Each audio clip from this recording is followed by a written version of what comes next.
got the lyrics off and on like a light switch. Okay, we rolling, bitch. So, hey there everyone, your friendly neighborhood liberal Omar Peoples, and today we're going to look at Karen Finney on CNN.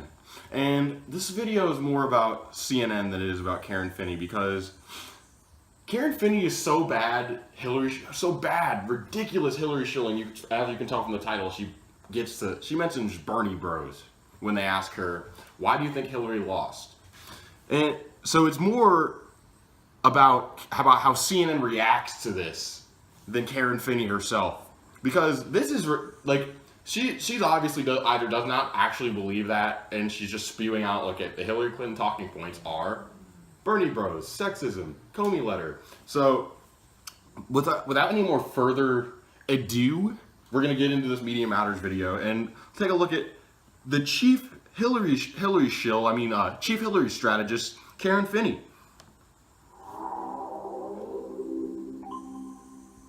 Now that you've had some time to digest it, what happened? Well, look, I think the answer to that question is complicated. I think you heard some of it last week from Jennifer Palmieri and from Secretary Clinton herself and John Podesta. I think there were a number of factors, and I do think it's wise for us to take a step back and recognize that it's going to take a little time to fully understand what happened, but I'll offer a couple. There she goes with the whole, there she's creating a little bit of deniability, and that's how you really can tell a bullshitter. And I'm sorry to pause it so early before she's really said anything, but she really did just give out a tell right there. If you know anything about liars and can read people, that this woman is about to lie. I know that you've stopped someone's face anywhere, but look, she looks scared, and she's setting it up with, well, it's gonna take a while before we fully know what happened. Yeah, so you know you're about to spew some talking points and bullshit. So get ready everyone for the bullshit avalanche. Couple of thoughts. I mean, number one, I think one of the things we saw, there were a number of headwinds that just proved to be too strong. Like our corruption. Electing the first woman president was always going to be tough. And I think given the level of sexism and misogyny that we saw come to the surface and be very public, I think... Yeah, all those 8 million sexist misogynists, those sexist misogynists that didn't turn out to vote this year, but turned out to vote for Obama. They're sexist and misogynist, but they're fine with black people. Although, you guys know sexist and misogynists if you've ever met them. They're usually very tolerant towards black people, other groups. They usually call themselves left independents, too. They're on the left. So all these sexist misogynists, like the ones that voted for Bernie, like you people that are in my audience, you sexist misogynists, you disgusting misogynists that wouldn't come out and vote for Hillary. Ah! But yeah, she's basically 100% correct right there. I have no challenge to that, Sexist misogynists that didn't vote for Hillary. It's disgusting. Get out there and vote for neoliberalism, you sexist! You sexist! But I think that the Hillary's policy of welfare of gutting welfare in the 90s would have a bad effect on women and children. Shut up, you sexist, disgusting misogynist! That supports the fact that in this country we're going to have a real conversation about that. This was also the first election that we had without the protections of the Voting Rights Act, and I think there's a lot of good work going on now to try to understand what kind of Yeah, because you guys totally give a shit about voting rights. Is that why you purged polling places in Brooklyn that were more likely to go to Bernie Sanders? Because Bernie Sanders is from Brooklyn? Where Brooklyn at? Where Brooklyn at? Where the polling places in Brooklyn at? I'm sorry I just did that, but seriously. Oh, now they care about voting rights. This is all bullshit, everyone. The establishment does not care about your right to vote. The only way the Democrats or Republicans will come out there and talk about voting rights or voter fraud is if it's in their favor. They don't give a shit about the issues, and that's the problem. That's why you lost. Sorry if I cut to the chase a little bit faster than you were going to with your sexism, misogynism bullshit. With your, the Voting Rights Act, because we care so dearly for that. The Democrats are so great on voting rights. You full of horse shit. You couldn't be more full of horse shit than this woman. And I need to let it play a little bit more because she hasn't even gotten to the best part. Implications that may have had. I also think that one of the things we have to take a look at is, what happened with the third party votes, because in a number of cases, Hillary, lost some key. Yeah, Jill Stein and Gary Johnson. You didn't run in 2008 and you didn't run in 2012, so you just randomly decided to run in 2016, huh? So these new third parties that just now decided to run in 2016 are the ones that caused the vote to be turned over to the Republicans. Oh wait, I forgot. The third party candidates run every year. They get traction when the two main candidates are horrible, like Al Gore and George Bush. Or the more extreme version, Hillary Clinton and Donald Trump. Two people that people hate. What's going to happen? One of the lowest voter turnouts ever, and the people who do come out to vote, they're left independents, go in up to 6% to Gary Johnson and Jill Stein. I think Jill Stein's lower than that, more like 4 or 5% of left independents. But Gary Johnson got a significant amount of left independents, and a lot of people were coming out here trying to refute this bitch, like third parties had no effect. And while that is true that if all the Jill Stein voters went to Hillary Clinton still would have lost, I think that the fact that Jill Stein voters did not go to Clinton is telling of a larger problem for Hillary Clinton. And the people who make this argument would agree with me that the people who went to Jill Stein are also representative of the people who were disenfranchised that did not even go out to vote. The people who voted for Jill Stein, in my opinion, are the people who care about income inequality and mostly the values I share. I voted for Jill Stein. So the people who are the most informed, who were disenfranchised, probably voted for Jill Stein on the left independents in numbers of 3 and 4%. And even more just didn't go out to vote because they're like, fuck these two, fuck Jill Stein and fuck Gary Johnson. Jill Stein can't even win. And I understand that sentiment. So what the fuck do you want me to go out and vote for, Karen Finney? Come out and vote for me because I'm going to make excuses. I'm going to make excuses. Do you want to vote for me now? Go away, Karen Finney. You lose. You fucking loser. You lost to Donald Trump. And I know a lot of my fans will be like, Donald Trump's a great politician. He has the lowest approval rating of anyone who's ever ran. Anyone. Anyone should be able to beat him on the Democratic side. I'm not 100% sure Tim Kaine would have lost to him, even though he's a corporate shill piece of shit. Donald Trump is not some great politician, okay? It's not, they're both horrible, and I know no one's ever said this, it was between the lesser of two evils, okay? It's not that Donald Trump was just so great, ridiculous subscribers that like Trump, and I don't fault you. If you like Trump and you subscribe to me, whatever, but you're wrong. Trump isn't some great politician. I'm getting a little bit sidetracked. Let's get back to fucking Karen Finney. Jesus Christ, Karen. The third parties. States by very close margins in places where perhaps that third party vote could have made up the difference. Yeah, she knows she's bullshitting. I'm not even entertaining the fact that she believes this anymore. Perhaps, and then she gets that little raised eyebrow. Let's go back and watch that again. This obvious lie. Obvious lie. Party vote could have made up the difference. So I think there are any number of factors made up by very close margins in places where perhaps that third party vote. Oh, watch the little raise the eyebrows. Perhaps, raise the eyebrows. God, you're so full of shit, Karen Finney. You're such a liar. Look at her lying face. It's so bad. Perhaps they could have made a difference. You know that they wouldn't have made a difference. And you know that the larger problem, I already went over it. Made up the difference. So I think there are any number of factors. I also happen to believe, having been on the road, the Comey letter did have an impact on our momentum. Ooh, my favorite part. The Comey letter. The Comey letter. So the fact that the FBI decided to maybe do their job, the guy that Obama appointed, because Obama likes to appoint Republicans because he's a Republican, and he's a Republican with a nice smiley black face that people love. People love Obama. His approval ratings are high because he can tell a lie to your face and make you feel good. That's what we really want from politicians. Someone who can tell a lie and make you feel good about that lie, don't we? Fucking Obama. So Obama appoints James Comey. Hillary Clinton, already a point against Hillary Clinton. Your buddy Obama is the one that appointed him. Your idea of let's appeal to Republicans. How the fuck did that work out now, huh? With James Comey reopening the investigation on October 28th. And second of all, it was revealed in the WikiLeaks that you guys knew that the emails were going to be a problem before the primary, and you thought maybe we shouldn't run because the emails are going to be a big problem and they're going to cause us to go down in the polls. Okay?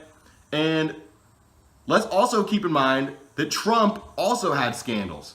And like I said in my Amy Schumer video, first of all, let's look when the fucking pussy grabbing tape came out. So October 8th is when the pussy grabbing tape came out. I remember that because it was right before my birthday. And so you look right here. Trump goes into free fall. And it's not only because of the pussy grabbing tape that Trump goes into free fall. It's because Trump's a horrible politician. I'm sorry, all my subscribers that like Trump. He's a horrible politician. Because when a tape comes out about you that's not proven, I don't believe.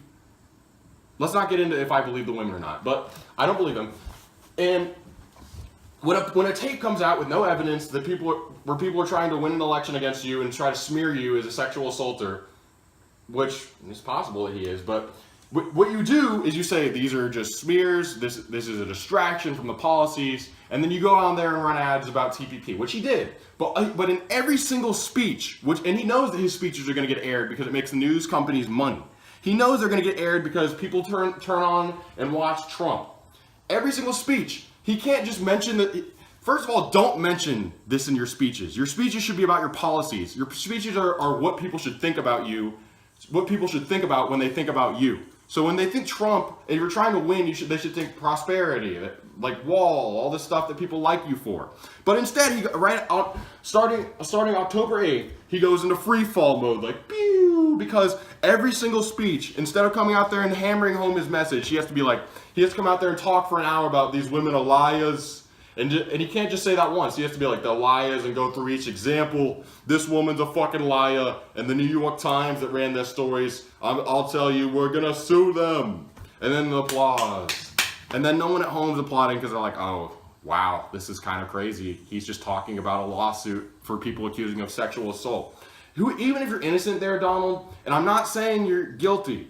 I'm saying that it's a politically horrible move to go and talk for an hour about it and be like, we're gonna sue the New York Times, because then that makes news, Donald, and then the news just keeps being about grab him by the pussy, grab him by the pussy. And this is after he already imploded all September long and somehow still maintained close to Hillary Clinton. And then even later, around October 28th, is when the Comey letter came out. So then Hillary Clinton's scandal comes out, and then and then Donald Trump comes back up at the polls. Hillary Clinton goes down because people realize, like, oh wait, because once again, it made news that Hillary Clinton could be in jail as the president. That Hillary Clinton had classified information on a private server, which is illegal, and James Comey admitted that it's illegal the first time that he came out and talked about it. He admitted that she had classified and top secret information on her private email server, and then Russian hackers had access to it, and that she was overseas while she had this private server. So that's extremely dangerous. It breaks the laws, and mishandling of classified information is why Chelsea Manning's in jail for 30 years and why Edward Snowden had to flee the country. So it's a bit of a fucking double standard to say that, the emails are just bullshit. She can have a private server and store top secret information where it can be hacked by the Russians, and that's fine because she's Hillary. I'm with her, yay! No, people care about that. They don't want their commander-in-chief in jail. It's not even the biggest scandal against Hillary, but the fact that she'd be in jail is why it was such big news. So, what's my point?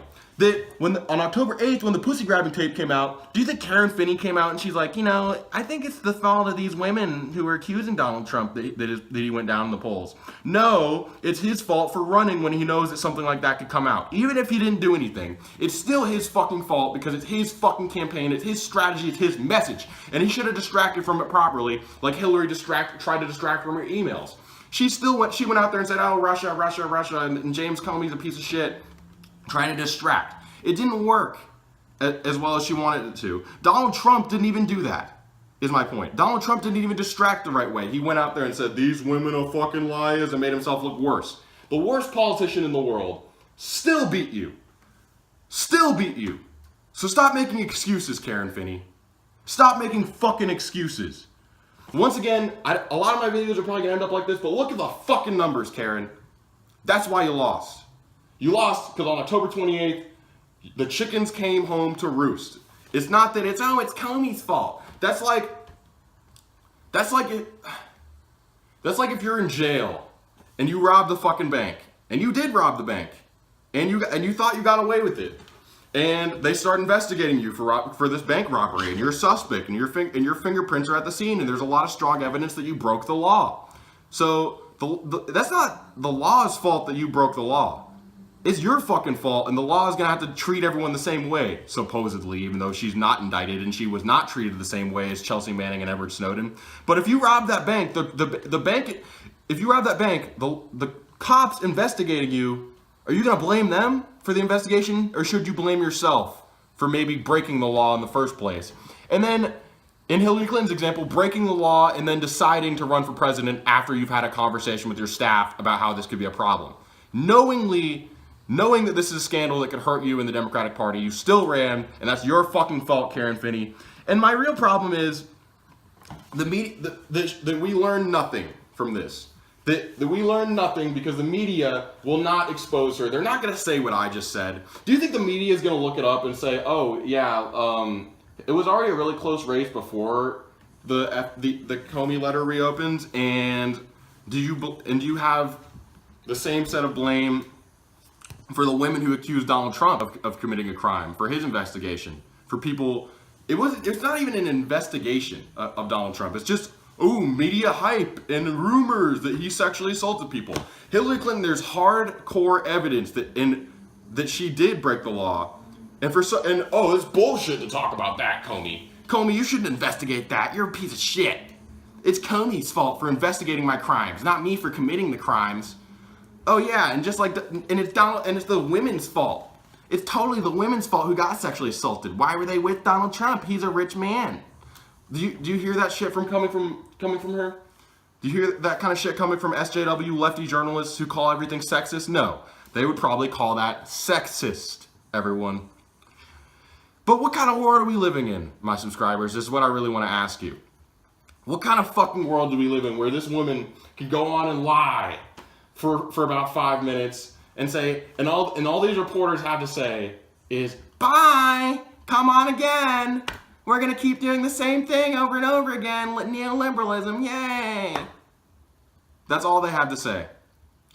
They're not going to question anything she said.